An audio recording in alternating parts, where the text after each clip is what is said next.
Bonjour et bienvenue dans l'émission Parole d'experts consacrée aujourd'hui au numérique et à la santé. Alors un chantier où les défis sont nombreux mais sur la bonne voie. D'après le dernier rapport de la Cour des comptes, l'assurance maladie se targue d'une croissance continue depuis 2012. À ce jour, c'est par exemple 25,3 millions de comptes créés et le service en ligne constitue de loin le premier site internet public de santé. Un exemple parmi tant d'autres qui illustre et conforte l'idée d'intégrer pleinement le numérique dans une nouvelle stratégie de santé. Et pour nous en parler avec nous sur le plateau, un expert, Didier Ambroise, associé fondateur du cabinet Docha Consulting. Bonjour. Bonjour. Première question, quel état de lieu on peut faire de la propagation du numérique dans la santé en France ?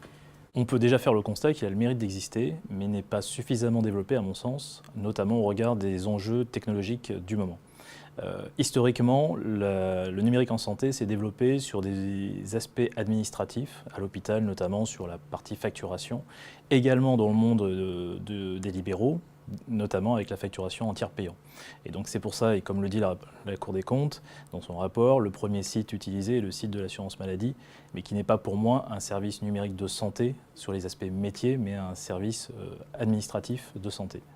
Le secteur a pris conscience de l'intérêt de développer les usages du numérique en santé, notamment auprès des professionnels de santé qui ne sont pas habitués à perdre leur temps avec des outils numériques et qui doivent vraiment avoir un gain de temps et de la valeur ajoutée par rapport à l'utilisation de ces outils numériques dans leur profession, dans leur métier au quotidien. On peut également citer qu'il y a de l'espoir en France par rapport à ce développement du secteur numérique de santé, notamment au CES de Las Vegas en 2018, il y a eu 320 startups qui ont accompagné la délégation française et donc la France était la première nation représentative de startups au CES de Las Vegas. Alors, les innovations dans la santé ne peuvent pas se faire sans une coordination des efforts publics. Est-ce que pour vous, c'est un avantage ou un inconvénient ? C'est les deux. Et comme j'aime bien le dire, l'innovation ne se décrète pas, comme peuvent penser certains politiques. Et donc, il est important que la puissance publique, que les pouvoirs publics encadrent le développement de l'innovation, mais laissent aussi faire les acteurs privés pour pouvoir innover en termes de nouvelles fonctionnalités, d'innovation disruptive, puisque c'est le terme à la mode. Et effectivement, il faut pouvoir laisser avancer les initiatives privées. En France, la réglementation sur les données de santé est quelque chose qui a été bien au-delà de la réglementation européenne, le fameux RGPD, puisque on a la chance en France, je dirais, d'avoir eu la CNIL, la loi CNIL en informatique et liberté en 1978, et finalement il y a assez peu de différence entre le RGPD et la loi CNIL. Donc c'est plus une mise en conformité qui normalement est déjà opérée par les acteurs de santé. Le chemin à faire en France est moins important pour les acteurs de santé que dans d'autres pays européens. Un exemple concret du rôle de régulateur de l'État dans la santé numérique, c'est par exemple l'interopérabilité. Alors l'interopérabilité, qu'est-ce que c'est ? C'est la capacité de pouvoir échanger des informations, quelle que soit la solution utilisée par le professionnel de santé ou l'hôpital. Et par exemple, on a dans le secteur des télécoms, rien ne vous empêche de recevoir un appel ou un SMS, quel que soit l'opérateur et la marque de votre téléphone portable. Donc l'interopérabilité, elle est imposée par le régulateur au niveau des télécoms. Ça devrait être également le cas dans le secteur de la santé en numérique. Ça ne vous a sans doute pas échappé que les établissements de santé ont des gros problèmes financiers. Et pour celles et ceux qui pourraient penser finalement que l'innovation n'est pas une priorité, comment vous faites pour passer d'une posture de défiance à une posture de confiance ? Donc, le ministère de la Santé a lancé depuis de nombreuses années des plans d'investissement sur les systèmes d'information hospitaliers. Le plan Hôpital 2012 lancé en 2007, le plan Hôpital numérique lancé en 2011 et qui ont eu des résultats plus ou moins mitigés. Effectivement, il y a un travail à faire auprès des établissements de santé. Nous avons récemment mené un audit auprès des professionnels de santé dans un établissement de santé qui a montré que les usages dans le quotidien des professionnels, comme je le disais tout à l'heure, est une vraie problématique parce qu'il y a une différence de culture entre les professionnels de santé et, je dirais, les informaticiens ou les services informatiques qui font ce qu'ils peuvent dans les contraintes financières et techniques qui sont les leurs dans les différents établissements de santé.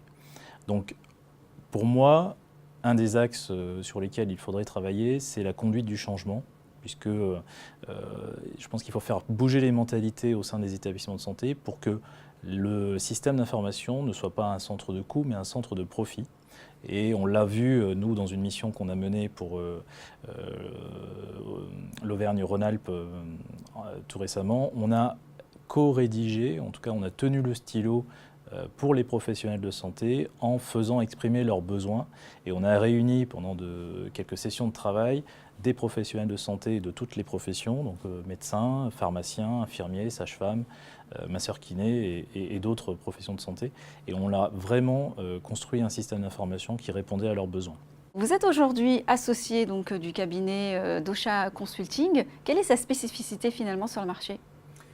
La force de Dosha Consulting est de pouvoir mobiliser des experts sur des missions en fonction des problématiques précises et complexes de nos clients. Et donc, nos clients reconnaissent effectivement notre capacité à intervenir rapidement parce qu'on connaît le métier de la santé, de l'assurance et de la protection sociale.